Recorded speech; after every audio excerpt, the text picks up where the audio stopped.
Welcome to our webinar, North America Product Safety Certification for EU Manufacturers. Thank you for joining us. This webinar is being given by MET Laboratories. MET is a leader in the testing of electrical and electronic equipment for environmental hardiness, product safety, and electromagnetic compatibility. MET operates world-class labs in Baltimore, Maryland, Santa Clara and Union City, California, Austin, Texas, and also runs operations in China, Taiwan, and Korea. This webinar will run 30 to 45 minutes with an additional 15 minutes for questions and answers. Due to the number of registrants, all attendees will have their phones muted. If you have a question, please type it in the questions area of your GoToWebinar control panel. We will attempt to answer all questions at the end. Just a quick note on our other upcoming events. We are hosting a Medical 60601 4th edition EMC webinar on May 5th. Today's webinar is being presented by Roland Gutsky. Roland is MET's European Business Development Manager. At this point, I will hand over the presentation to Roland.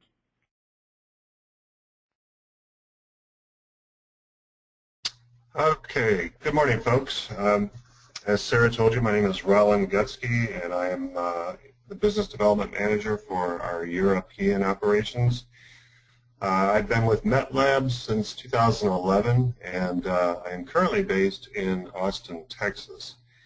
Between the years of 2012 and 2014, I was working and living in Europe, just outside of Milan, Italy. And primarily while I was there, I was working mostly with our partner lab network, as well as our clients, end users who wanted to access North America.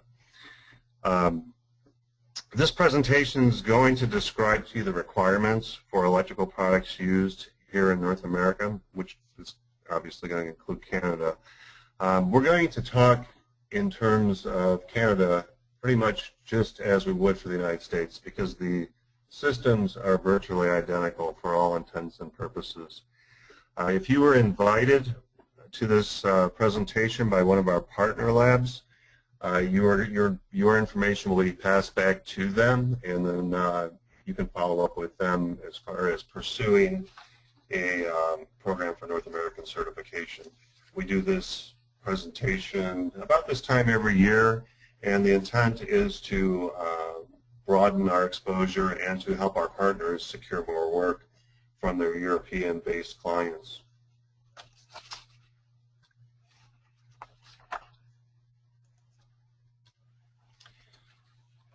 First, a little background on MET Labs.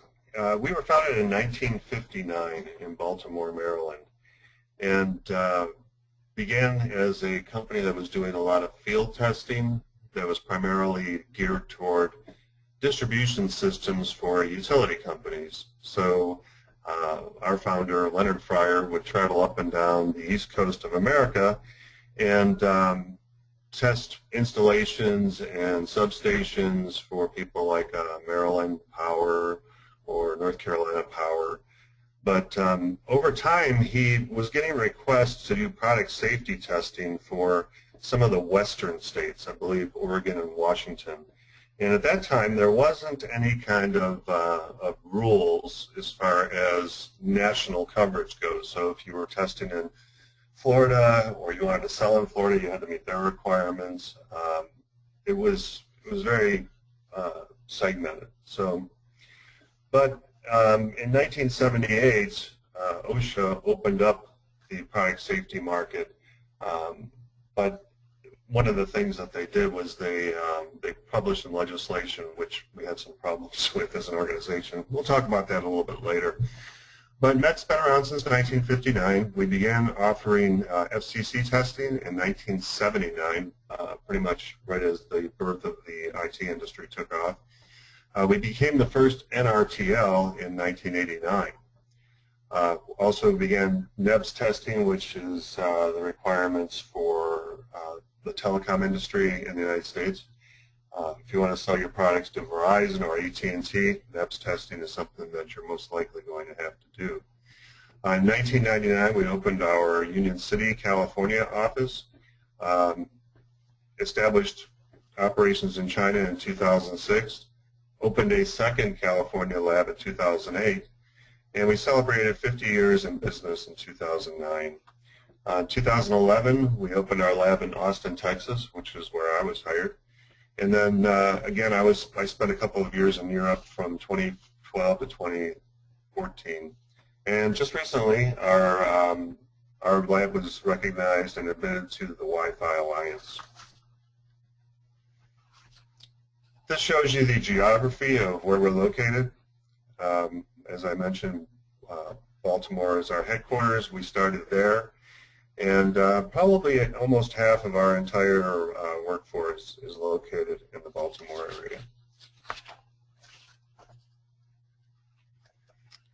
As Sarah mentioned, we do have a presence in Asia, and this is where you'll find some of our support staff. In China, we actually have engineering, so that they can do evaluations there, and they also work with our other partner labs to offer access to North America locally in China.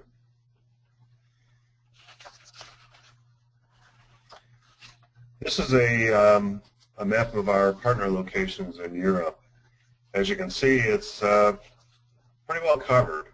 We have relationships that go back almost 20 years now in Europe, and so there's no difficulty in finding a laboratory to provide testing for you if you want to use the MET mark. If you need actually a referral to a specific person at one of these locations, you can send an email to info@metlabs.com, and we can put you in touch with the specific people who would be your first contact at these laboratories.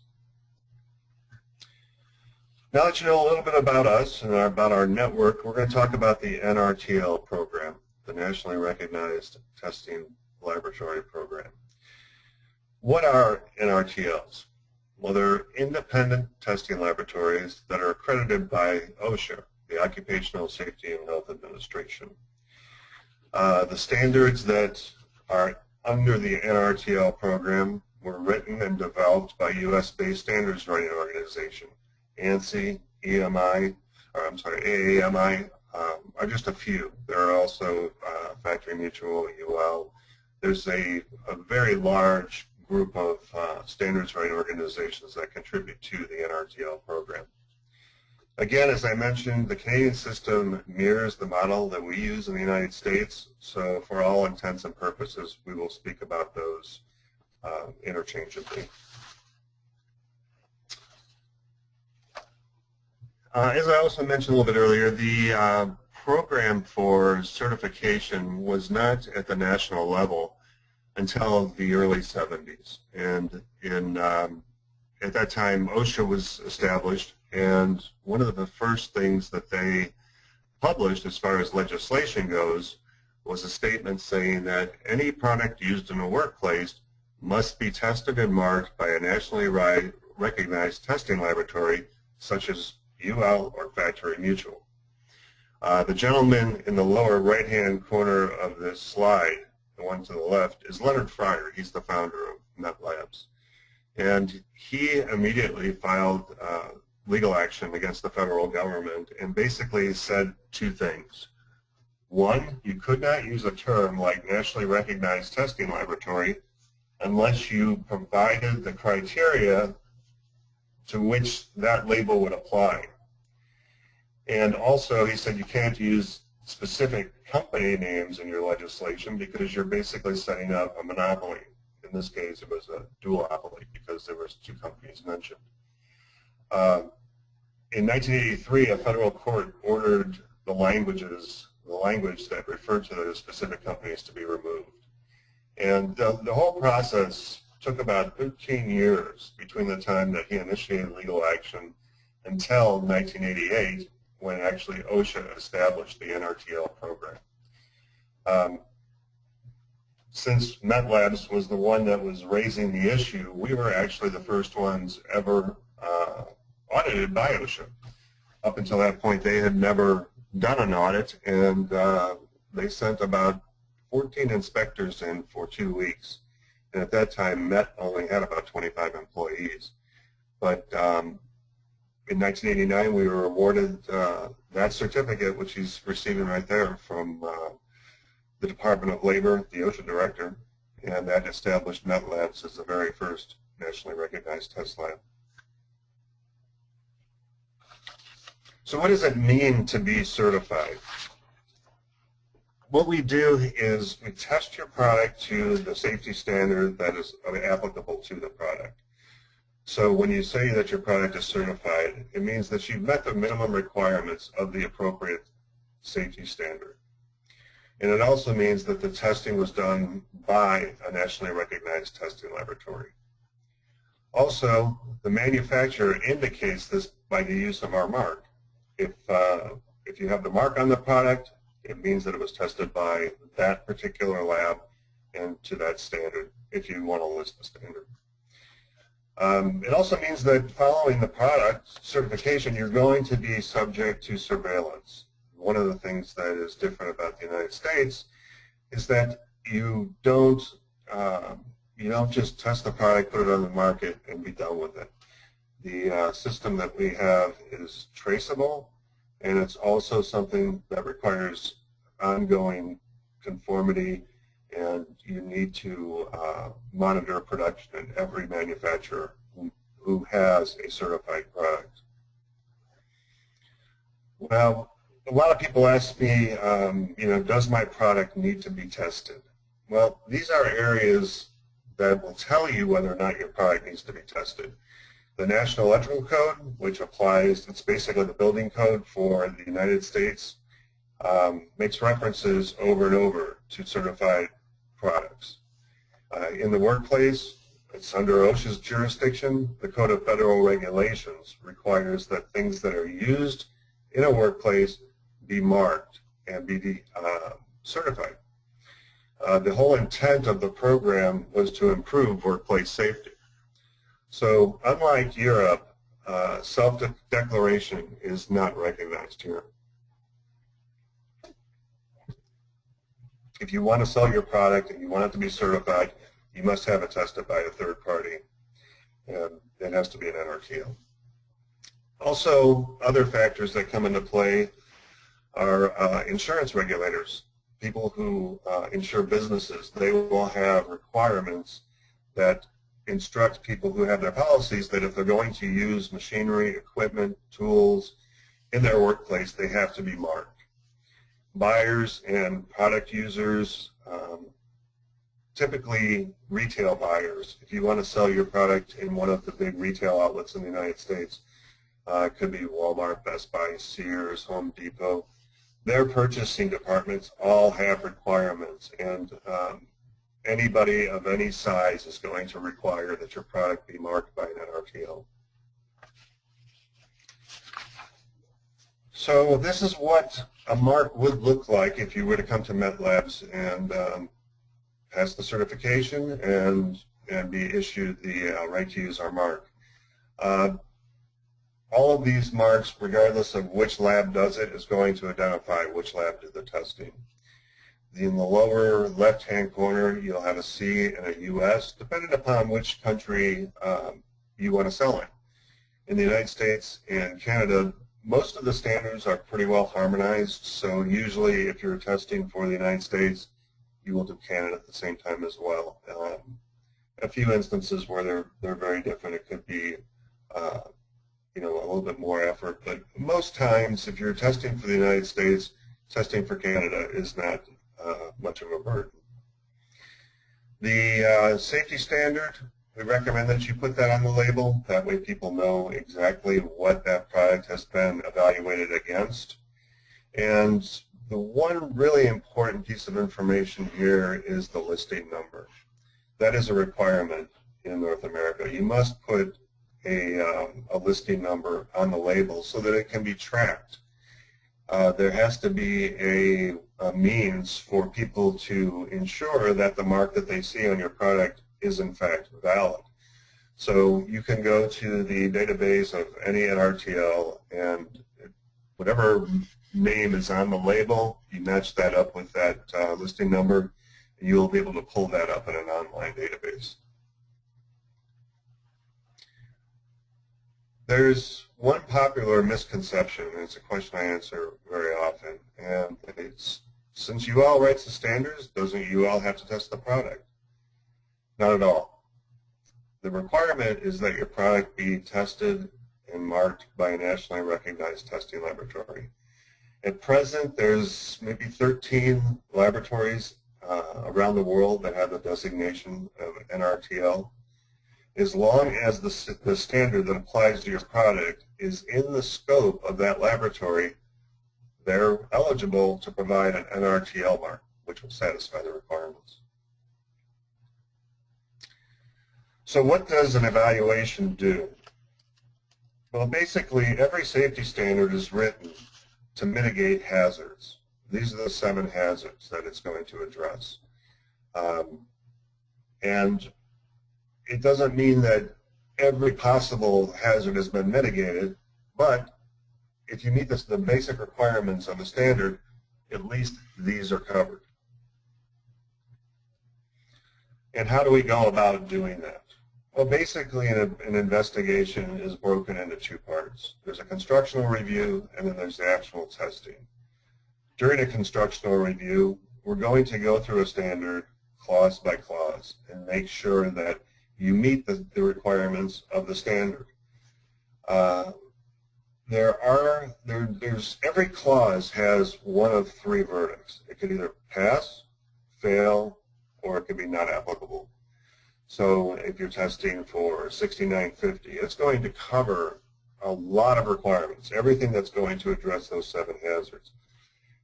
In case of a product that might be battery operated, there may be tons of clauses that just don't apply. But it's a requirement that every single clause of the standard has to either be passed or not applicable. So we're going to review the construction of your product, make sure there's no sharp edges, make sure that people can't get fingers inside to hazardous voltages. We're also going to look at the components that you're using and the materials. We're going to review all of your documentation.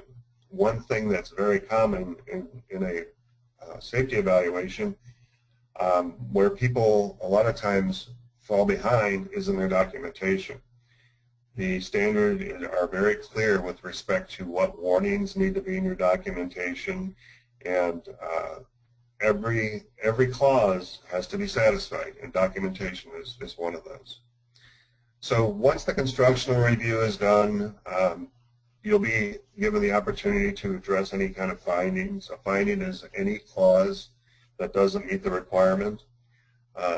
Once the constructional review is completed, then they'll actually do the testing.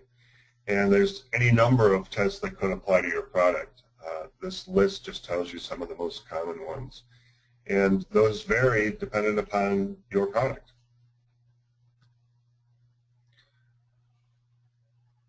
This is a big topic in North America, safety critical components. A safety critical component is anything that affects your product's ability to meet the minimum requirements of the safety standard. So if a power supply would short out, or a switch that has mains power going through it, if the failure of that component can affect the safety of your product, it's likely that component's going to end up on the list of safety critical components. It's a very, very important part of an evaluation. Since most of the people in this audience are in Europe, we have to let you know right now that a CE marked product or component is not going to be adequate as far as it's not going to meet the requirements to be on the list of safety critical components. Now, if you have CE marked components that are also recognized or listed by UL or CSA, those will be fine. But if all you have is a CE marked transformer or a fuse holder, that's going to be a problem. And the idea here is that all the safety critical components must also be under surveillance. As you know, in Europe, you can self-declare in many, many circumstances.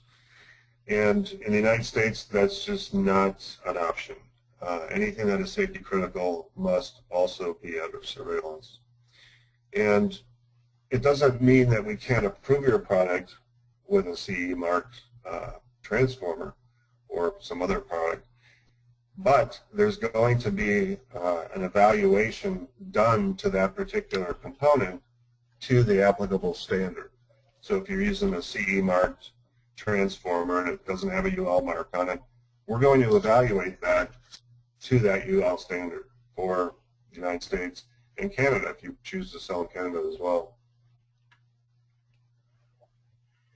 In addition to meeting the safety standard, once per year, we're going to have to pull a sample from your production to ensure that it's got ongoing compliance.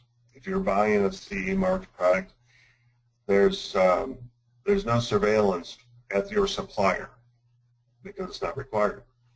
So the burden for an NRTL is that we have to ensure ongoing compliance. And the only way we can do that is to assess these unrecognized or unlisted components once a year. So the long and the short is, can you use them? Yes, you can use them. But in the end, it's going to be more expensive upfront, as well as there's going to be ongoing expenses to maintain that approval. So we've evaluated your product in terms of its construction. We've done the testing. We've addressed your safety critical components. What happens next? Surveillance is what happens next. As long as your product is listed by an NRTL, you will have factory surveillance. And basically, the very first inspection we do is called a pre-certification factory inspection. And during that process, we're going to look at different aspects of your manufacturing. We're going to assess how you deal with changes to the product. We're going to look at how you quarantine non-conforming product. We're going to examine what testing you do on the product. There's also going for letting an NRTL know that the product is changing. So if you're an ISO 9001 factory, this should be very simple for you to comply with, because there isn't anything really that much above ISO 9001 that's required in the factory inspection. The factory inspections were designed by OSHA, and everything that we do as an NRTL is just to meet those requirements. So place any more burdens on you than we're asked to go. So during the inspection, we're going to look at the product. The list of safety critical components matches the actual production that you're doing.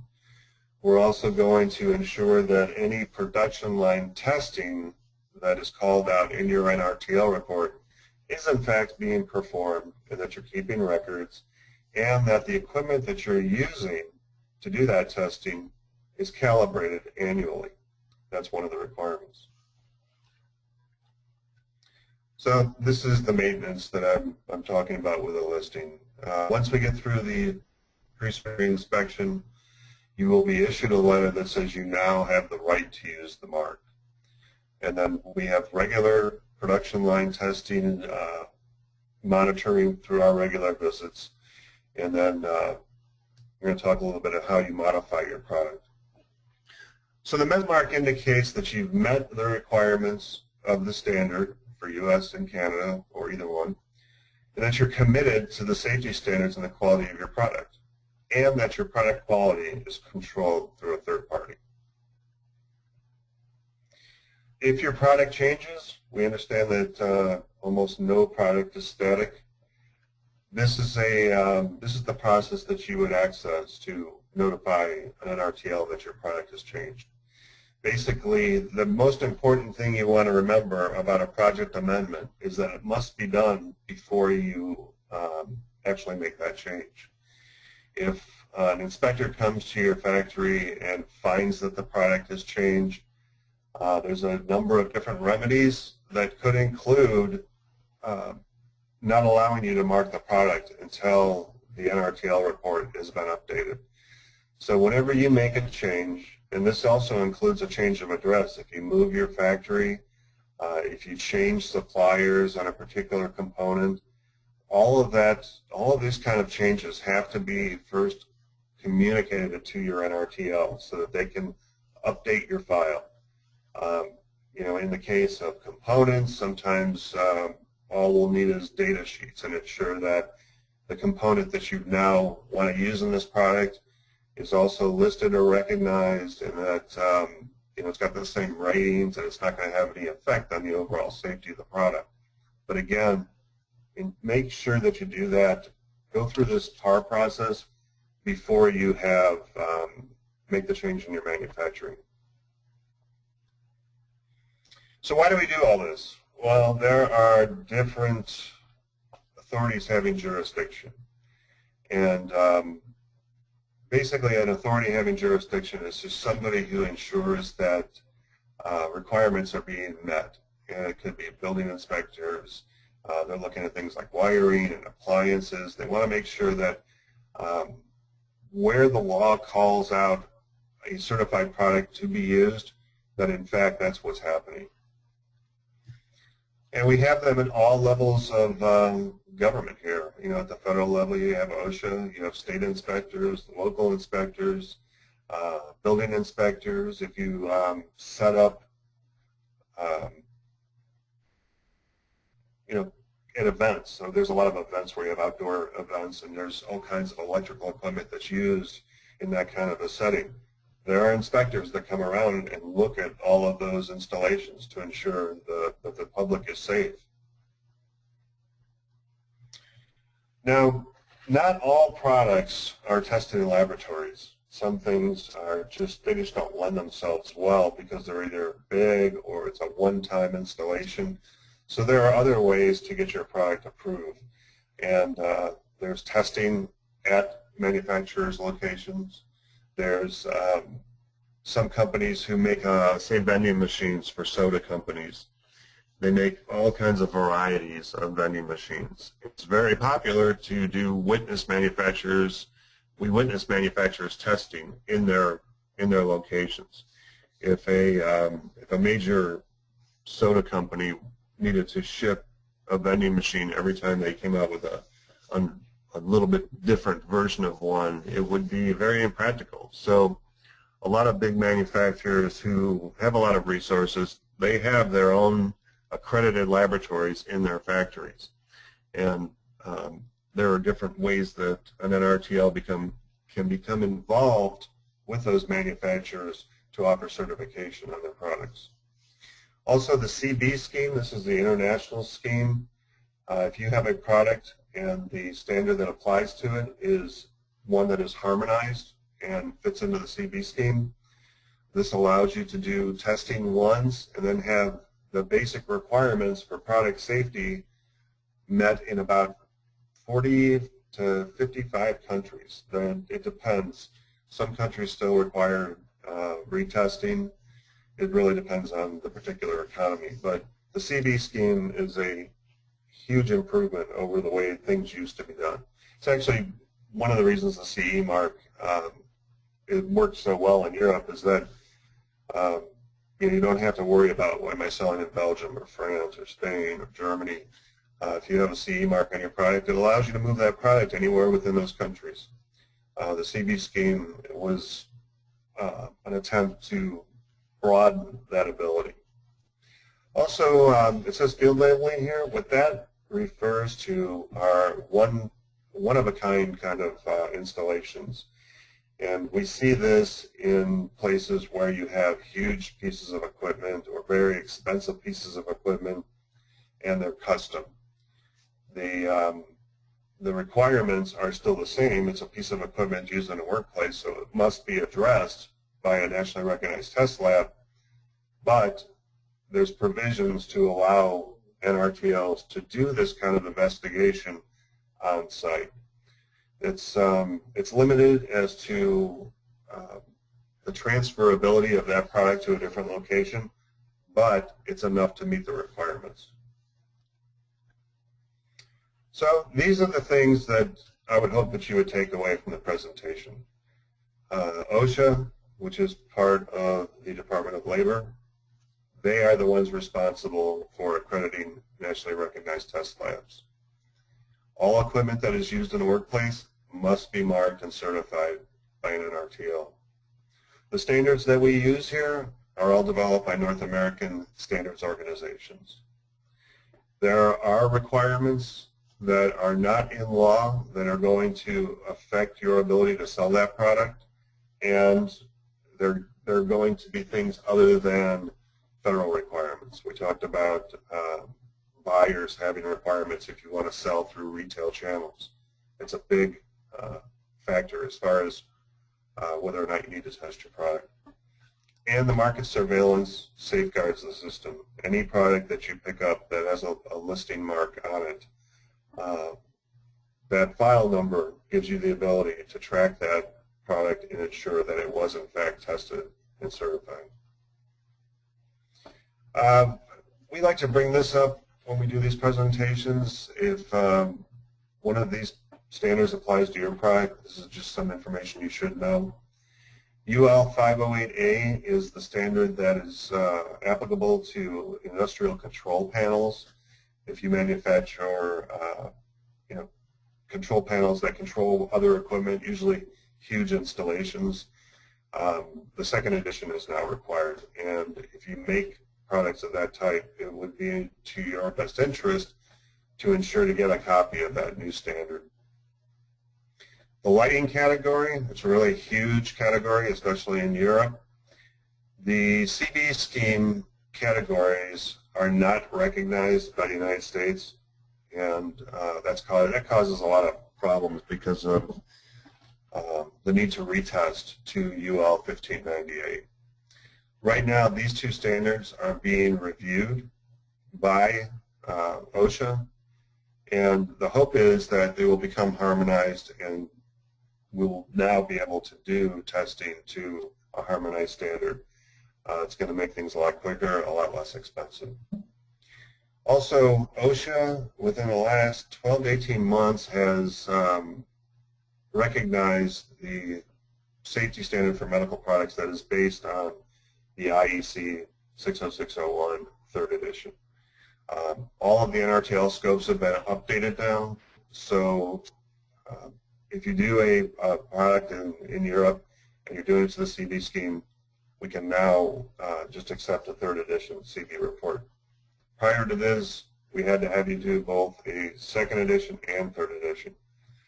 That's been rectified, and it's making things a lot easier. And if you have questions on any of these topics, or you need a gap analysis done to look at what standard your product was certified to and what is now going to be required, we can help you with that.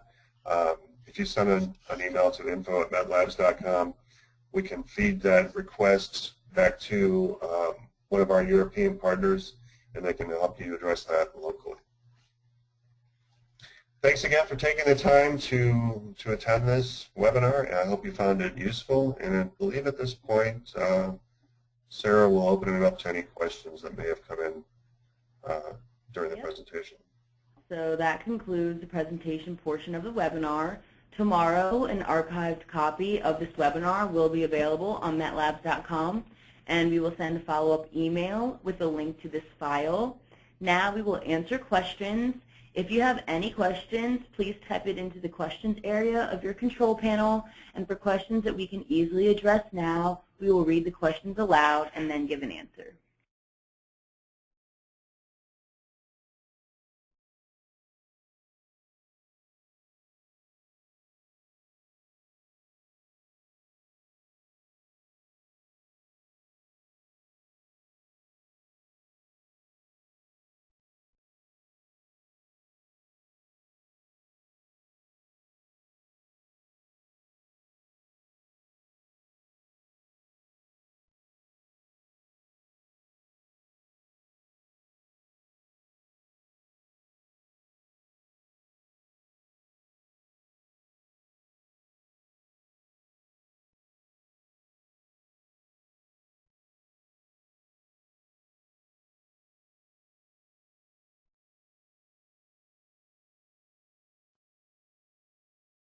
Okay, I'm looking at a question here. Is it true that all products sold in Canada require NRTL marking, regardless if they are used in the workplace or not? Well, NRTL refers to the United States. In Canada, it's the SCC, Standards Council of Canada. And yes, that is true. The Canadian system is actually a little bit more stringent than the United States. The hard and fast law in the United States only relates to products used in a workplace. But in Canada, it's all products. So it's stuff that could be used in a home as well as stuff that could be used at work. Somebody here is asking to see the 7 hazards again. You know what? We will go ahead and publish. I believe that we're going to publish this PowerPoint so that you guys can have this to refer back to. So I don't want to bring up that slide right now, but if you send an email to us, we will be able to provide you a PDF of the presentation. Okay, the next one is, can you clarify the legal requirements of having a certification mark? As we know, except for some specific products listed in U.S. Consumer Product Safety, other aren't requirements.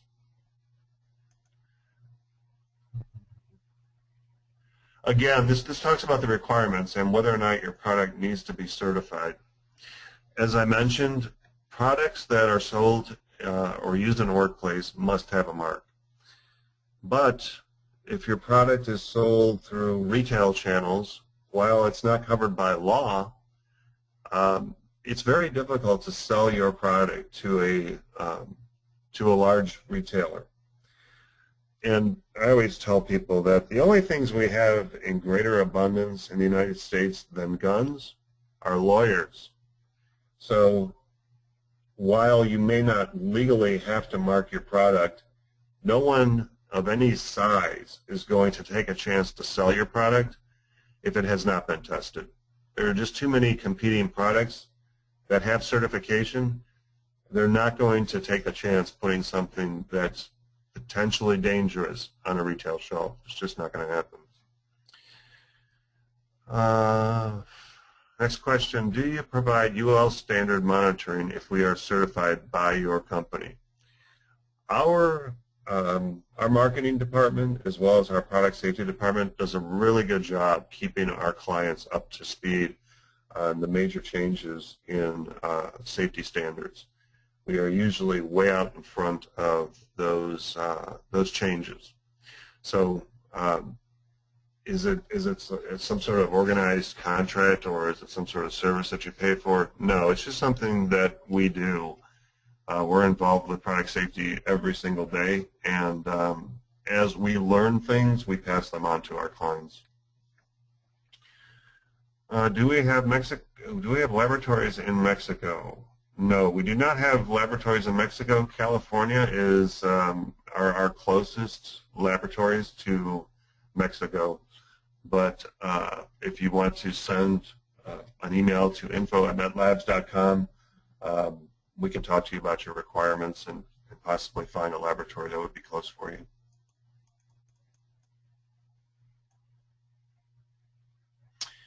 Okay, got any question here? It says, my biggest concern is how much it all costs. Well, it depends on your product.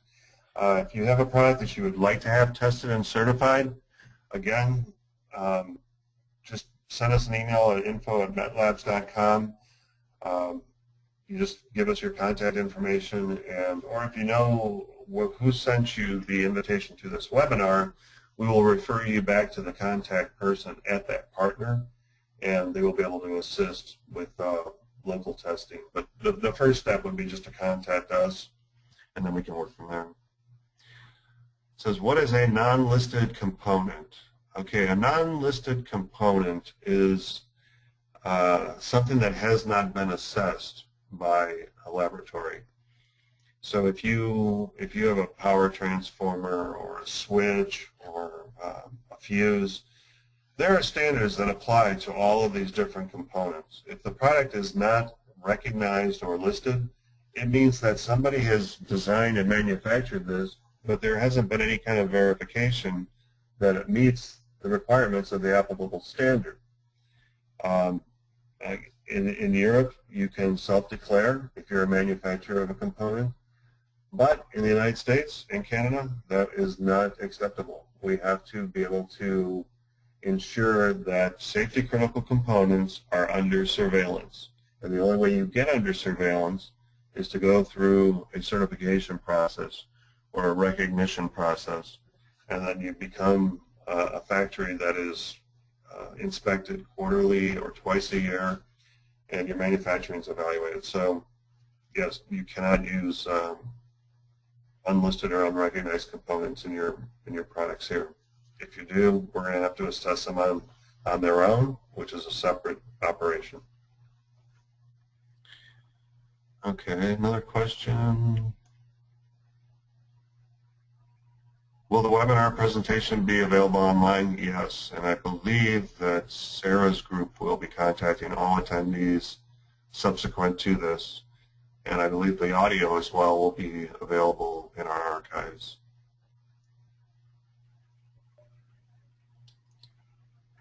Here's a question regarding 6950, which is one of the most common standards that we deal with. And it applies to information technology devices, computers, laptops, mice, printers.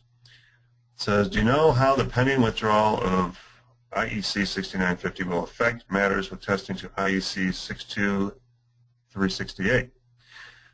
Right now, I believe that the IEC standard is active, and I think that it is even eligible for self-declaration in Europe. In the United States, it has not been adopted yet by OSHA, and OSHA does not typically move at the speed of light. So it may be a few more years before 62368 is adopted, and 6950 and 60065 are withdrawn. There's actually two standards, 6950 as well as the standard that applies to audio video, that are going to be withdrawn and replaced with this new standard. Is it a criminal offense to export a lighting product to the U.S. that has not been certified? No, it's not a criminal offense, but it's going to be very difficult to sell that product once it gets here. It's the burden for certification legally falls upon the employer. So if you were to sell luminaires to a company and they were not listed or recognized, the burden or the penalty for that would fall on the person who purchased that product and installed it. Consequently, getting product into the United States that's not certified isn't difficult. As long as you meet all the customs and import regulations, your product can come into the country. But selling it to somebody is going to be a very hard thing to do because people know that they'll be responsible for it.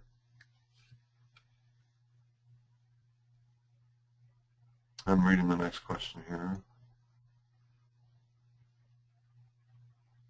This one I've already answered about consumer use. So our products are exclusively consumer use. Do we still need to test? Again, it depends. If you're selling, off of a website, it might not be a requirement. If somebody wants to buy your product and it's not marked, that's, their prerogative. But if you're going to try to sell your product through a large channel, it's going to be very difficult. Nobody of any size in America is going to take chances selling a product that's not been tested. Reading down here.